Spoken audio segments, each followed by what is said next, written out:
In this video, I'm going to show you how to play the xylophone. So what you want to do is place it on a flat surface, and preferably you do need two beaters. To make it easier to play, we want to use this beater for this side and this beater for this side, just as you would if you're touch typing when you're using the computer. So I'm going to play Frère Jacques, and we're going to go.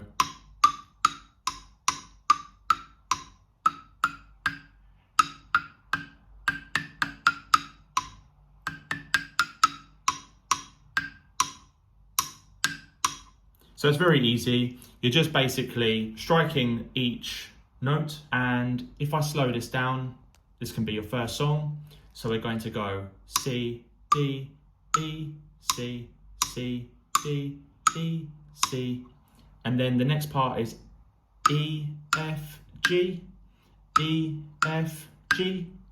And then we can go G, A, G, F, E, C, G, A, G, F, E, C, C, G, C, C, G, C. Each xylophone may sound different depending on the notes, thickness, the specific type of wood, the beater that you use. If you want to check out our range of xylophones, I will put a link in the description so that you can do that.